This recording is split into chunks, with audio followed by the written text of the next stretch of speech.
محاولة قتل بالضرب المهدد للحياة على مستوى الرأس بتواطؤ مع رجال شرطة ووكيلة دولة في ألمانيا، وتهديد بالقتل في قلب السفارة المغربية في ألمانيا، وكذلك تهديد من طرف شرطي في السفارة الألمانية في المغرب.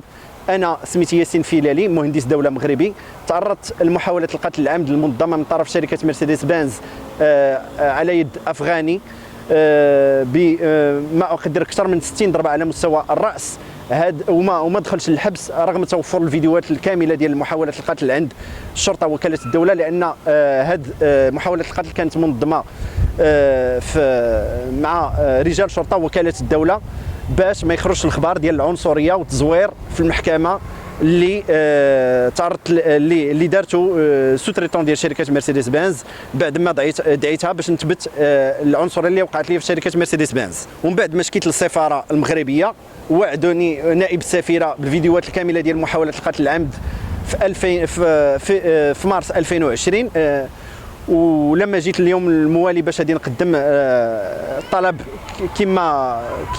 كما يعني توعدنا، شنقوا عليا ما خلاونيش ندخل، طردوني من السفاره. وقال لي اليوم اللي من قبل نائب السفيره انا قادر نخلق لك مشكل وما تقولش هو اللي حطكم هنايا تكلما على سيدنا الله ينصرو. ومن بعد يعني قررت باش نكتب لأنجيلا ميركل، فارسلت شركه مرسيدس بنز بالتنسيق مع السفاره المغربيه في المانيا رجال شرطه الضرب والتعذيب في قلب البيت ديالي، وعوقوا لي اكثر من ذلك يدي، اكثر ما ان العاهات والتعويقات اللي عندي على مستوى الراس والفم خاصه اللي كتزايد مع الوقت مع الاسف. ولما دخلت المغرب شهدت السفاره المغربيه شهاده الزور مع شرطه الديوان الملكي بعد ما استقبلوني شرطه الديوان الملكي في سبتمبر 2020، وبوعود كاذبه رجعت لالمانيا بانهم غادي نتعوض وما كاينش اللي يعاود يقيسني وديك الشيء. فلما رجعت بقاو كيصيفطوا لي يعني الفواتير المغشوشه ديال العدل بانني ضربت البوليس، بانني خسرت واحد المحكمه نجي نخلص تقريبا واحد 43 مليون ديال سنتيم.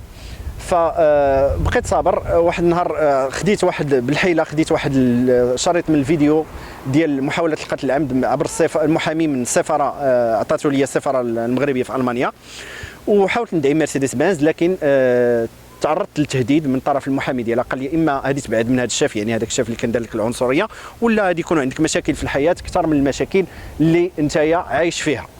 قلت له شنو كتعني؟ قال لي هذه الدعوه اللي درتي غادي تزولها. هادشي كان في جويي 2022. فزولتها وبقيت صابر حتى عطاوني الجنسيه الالمانيه من بعد في جوان 2024. فمشيت للسفاره المغربيه في المانيا اللي كانت وجهتنا لها اصلا في 2020 السفاره الالمانيه في المغرب، كوني انني كنت ديك الساعات مغربي.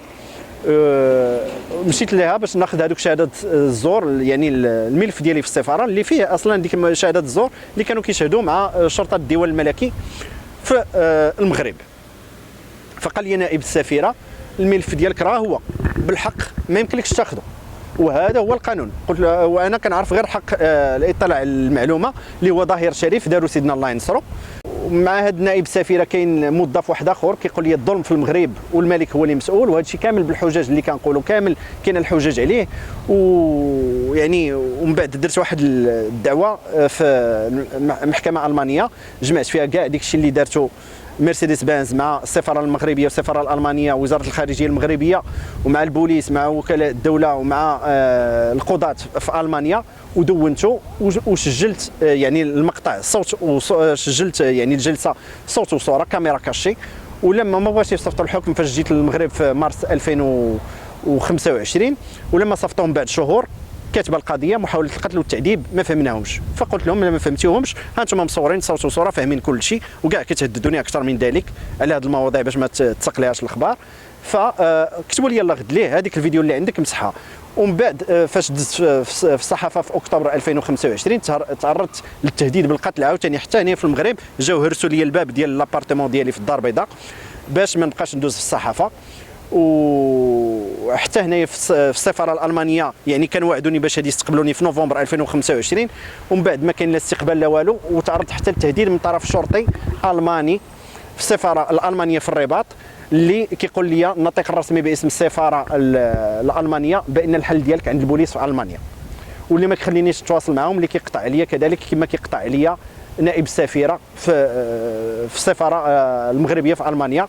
وحد الان توجهت بشكايات للسي عبد اللطيف الحموشي والسي وزير العدل عبد اللطيف وهبي والسي وزير الداخليه عبد الوافي الفتيت في مارس 2025، ومن قبل عاوتاني في جونفي 2026 اعتذر.